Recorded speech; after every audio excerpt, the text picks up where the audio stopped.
प्रदेश सरकार में मेरे वरिष्ठ सहयोगी वित्त और चिकित्सा शिक्षा विभाग के मंत्री श्री सुरेश खन्ना जी, साध्वी प्राची जी, भारतीय जनता पार्टी के प्रदेश मंत्री श्री शंकर गिरी जी,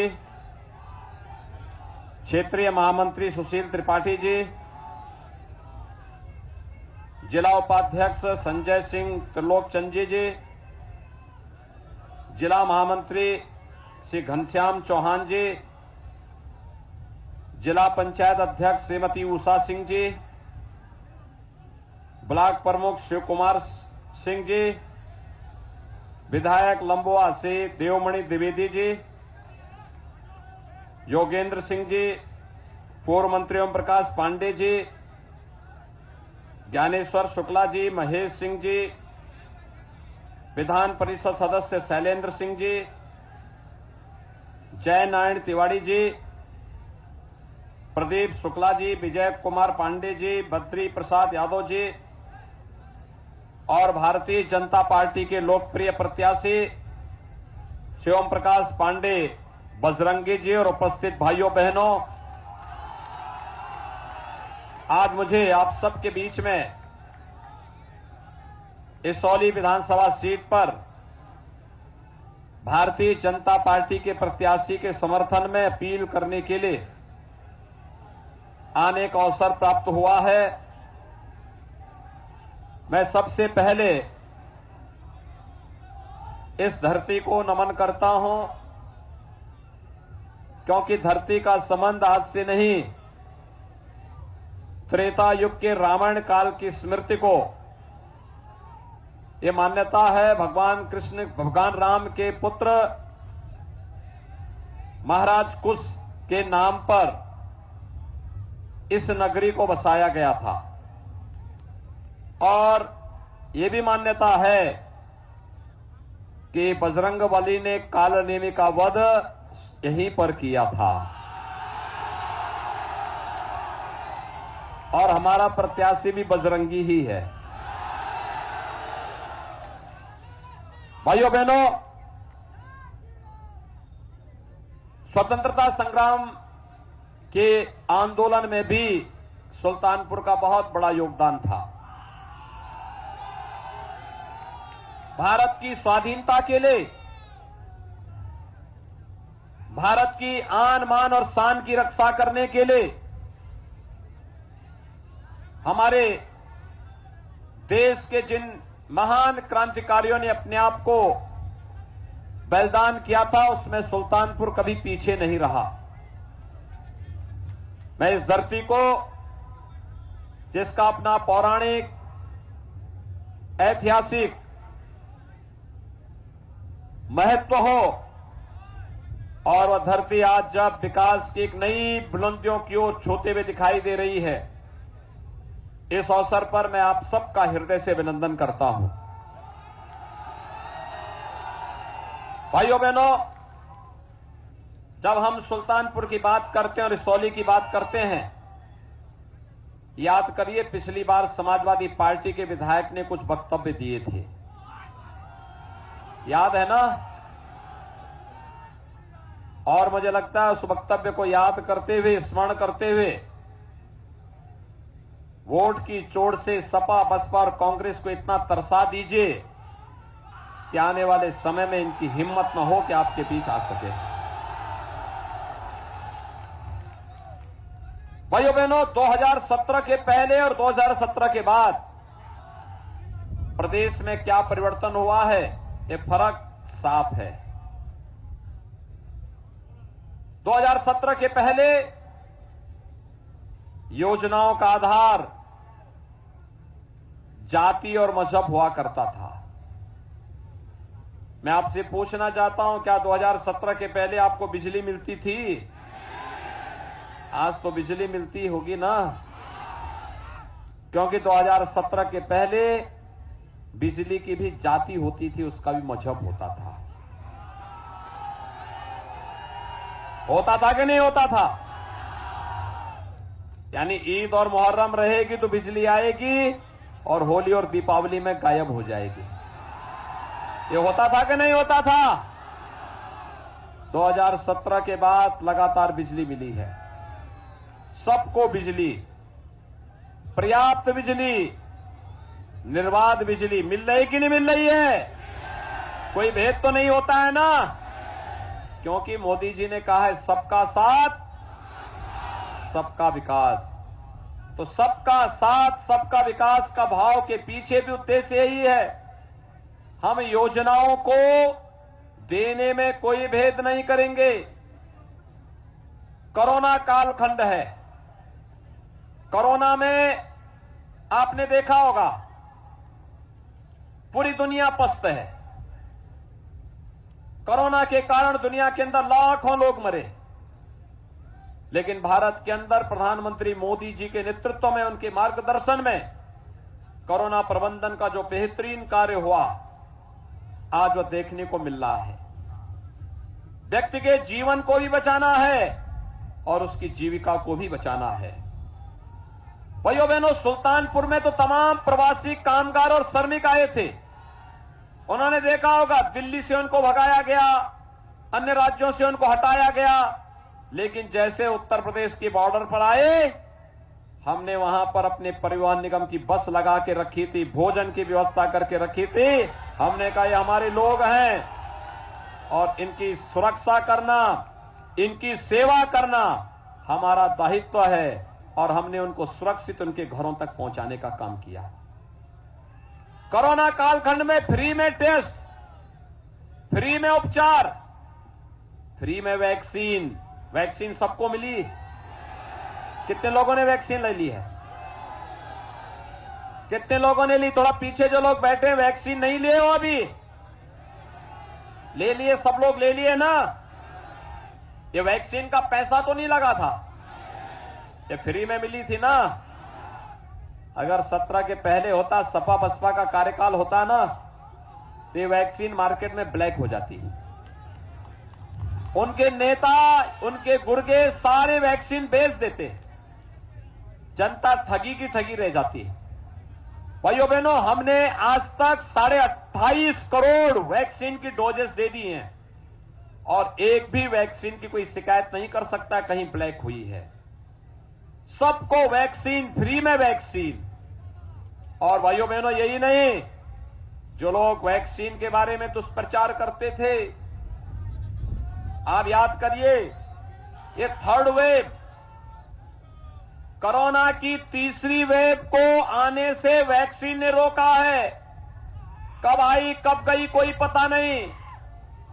और भाइयों बहनों, जब वैक्सीन के कारण हमारी जान बची है, जो लोग दुष्प्रचार करते थे वैक्सीन नहीं लेंगे, ये मोदी वैक्सीन है, बीजेपी वैक्सीन है, आज उनको करारा जवाब दे जाने की आवश्यकता है कि अगर इस वैक्सीन से हमारी जान बची है तो वोट भी वहीं जाएगा।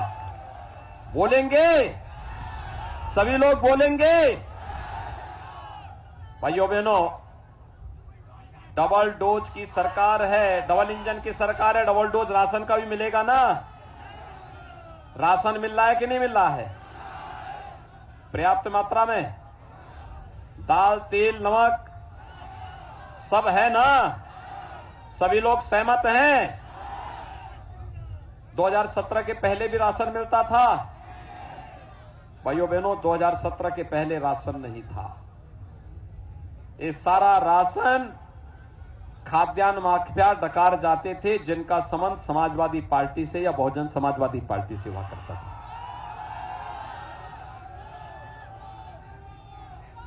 गरीब का राशन खाते थे, बिजली चेहरा देख करके देखते थे। और भाइयों बहनों, मैं पिछले दिनों यहां आया था, आपकी लोकप्रिय सांसद और यहां के माननीय विधायकगण उस समय मौजूद थे जब हम लोगों ने यहां के सुल्तानपुर के मेडिकल कॉलेज का शिलान्यास किया था। मेडिकल कॉलेज में भी शिलान्यास होगा, मेडिकल कॉलेज होगा, यह एक कल्पना थी। आज वो कल्पना साकार हो रही है। 2023 में जब मेडिकल कॉलेज का सत्र प्रारंभ होगा तो भाइयों बहनों, उपचार के लिए सुल्तानपुर के लोगों को लखनऊ, दिल्ली या और जगह नहीं जाना पड़ेगा। विशेषज्ञ स्वास्थ्य सुविधा सुल्तानपुर में ही मिलेगी और नौजवानों को मेडिकल की शिक्षा यानी डॉक्टर बनने का अवसर भी सुल्तानपुर के अंदर ही मेडिकल कॉलेज से प्राप्त होगा। ये मेडिकल कॉलेज पहले भी बन सकता था। प्रदेश तो वही है, प्रशासन भी वही है, आय के स्रोत भी वही हैं, लेकिन केवल सरकार बदलने से मेडिकल कॉलेज भी बन रहा है, पूर्वांचल एक्सप्रेस वे भी बन रहा है, विकास कई गुना तेजी के साथ आगे बढ़ रहा है, गरीबों को राशन फ्री, रसोई गैस फ्री, सबको बिजली, पर्याप्त बिजली, नौजवानों के लिए रोजगार और नौकरी की सुविधा, अन्नदाता किसानों के लिए ऋण माफी की कार्रवाई हो या प्रधानमंत्री किसान सम्मान निधि, ये सभी कार्य समान रूप से चल रहे हैं।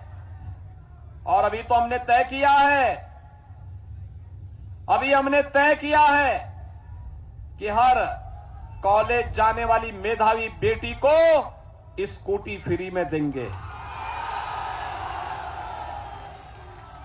अभी हमने तय किया है कि 10 मार्च के बाद जब सरकार बनेगी तो होली और दीपावली पे एक भरा हुआ रसोई गैस का सिलेंडर फ्री में देंगे उज्ज्वला लाभार्थियों को।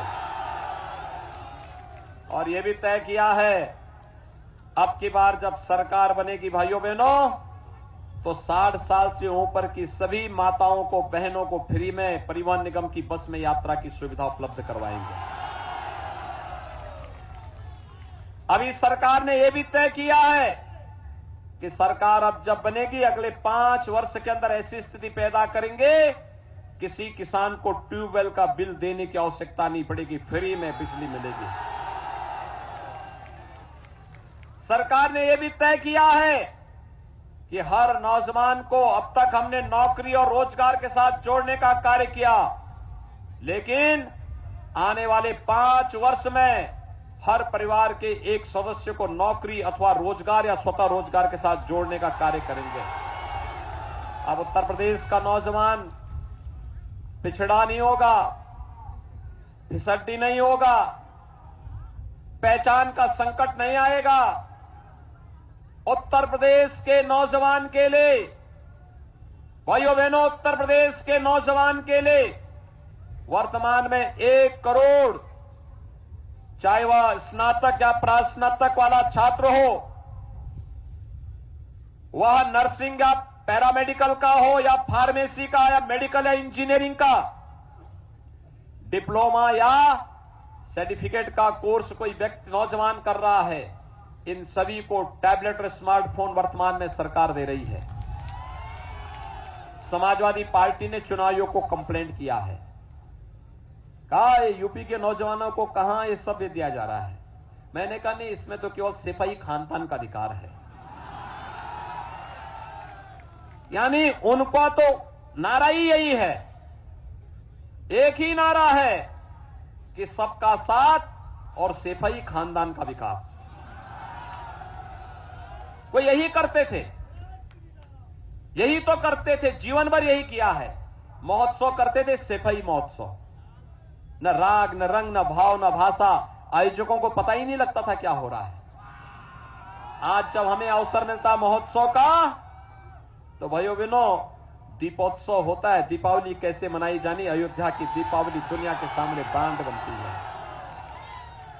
रंगोत्सव होता है, बरसाना और वृंदावन की होली कैसे खेली जानी चाहिए, यह दुनिया के सामने उत्तर प्रदेश प्रस्तुत करता है। देवताओं की दीपावली कैसे होती है, देव दीपावली काशी की दुनिया के सामने होती है। भव्य कुंभ और दिव्य कुंभ कैसे होता है, ये प्रयागराज कुंभ दुनिया के सामने प्रस्तुत करता है। तो ये सिपाही खानदान जो लगातार हर एक बात पर अपना अधिकार जमा करके जबरदस्ती हड़पने की आदत डालता था ना, इस बार करहल के लोगों ने भी तय कर दिया है, सपा मुखिया की जमानत जब्त करेंगे। और भाइयों बहनों, मैंने तय किया है, इन्होंने चुनाव आयोग को कंप्लेंट किया है कि ये नौजवानों को टैबलेट और स्मार्टफोन क्यों बांटा जा रहा है। हमने तय किया है कि अभी तो 1 करोड़ नौजवानों को दिया जा रहा है, 10 मार्च के बाद अगले 5 वर्ष के अंदर 2 करोड़ नौजवानों को टैबलेट स्मार्टफोन देंगे। और यही नहीं, ऑनलाइन एजुकेशन के लिए, कंपटीशन की तैयारी के लिए या ऑनलाइन एग्जामिनेशन के लिए जो भी खर्चा आएगा, वह खर्चा, डिजिटल एक्सेस का खर्चा भी अब मां बाप और अभिभावक के ऊपर नहीं, बल्कि वह खर्चा भी सरकार स्वयं उठाएगी। हर नौजवान, हमारा यूपी का नौजवान स्मार्ट होगा। और उसके लिए मैं आपसे अपील करने के लिए आया हूं, जो हम लोगों ने गति की है, जो प्रगति की है, इस प्रगति से विपक्ष बौखलाया हुआ है, उसकी समझ में कुछ आ ही नहीं रहा है। मैंने समाजवादी पार्टी के एक नेता से पूछा, मैंने कहा भी आपने विकास कराया है? उसने कहा क्यों नहीं विकास कराया? कहा कहां विकास है? आपका विकास कहां? मैंने कहा एक्सप्रेसवे, मेडिकल कॉलेज, हाईवे, बिजली। कहा हम भी दे सकते थे, लेकिन हमारी समझ में नहीं आ रहा था कैसे देना है। तो मैंने कहा जब तुम समझोगे नहीं, 12 बजे सो के उठोगे, 12 बजे सो के उठोगे, 2 बजे तैयार होते होते 2 बज जाएंगे। बाद में कोई शिवपाल जी जैसा महाविद्वान आदमी जाके समझाएगा, और फिर उसके बाद रटी रुटाई 2 बातों को कह करके फिर अपनी बात को आगे बढ़ाओगे, तो समझ में आएगा क्या? कुछ समझ में आएगा? नहीं आएगा। काम ने विकास कराया। मैंने कहा क्या कुछ तो एक जगह बता दो। उन्होंने कहा देखिए हमारा विकास हर जगह दिखाई देता है। मैंने कहा कहां? बिजली में नहीं है, सड़क में नहीं है, गरीब कल्याण के लिए नहीं है, कहां है तुम्हारा विकास बताओ तो। कहा कि देखिए हमने हर गांव में कब्रिस्तान की बाउंड्री बनाई है। सपा का विकास क्या है? कब्रिस्तान की बाउंड्री। और भाइयों बहनों, इस सपा बसपा को बताने की आवश्यकता है। सपा बसपा को यही बताने की आवश्यकता है कि अगर कब्रिस्तान की बाउंड्री बनाए हो तो वोट भी वहीं से ले लो। ठीक है ना? सभी लोग सहमत है ना? और मैंने मुझसे पूछा आपने क्या करा है? मैंने कहा देखो हम जो योजना, कहा उसने कहा पैसा कहां से आता है? मैंने कहा देखो नियत साफ हो तो पैसा भी आ जाता है, नियत साफ हो तो पैसा भी आता है। और उत्तर प्रदेश में किसी चीज की कमी नहीं है। अरे यहां तो भगवान बार बार जन्म लेते हैं। अयोध्या में राम जन्म लेते हैं, मथुरा में कृष्ण जन्म लेते हैं, भगवान विश्वनाथ यहां पर है, मां गंगा यहां पर है, यमुना मैया यहां पर है, सरयू मैया यहां पर है, भगवान बुद्ध यूपी में है, सब तो यूपी में है।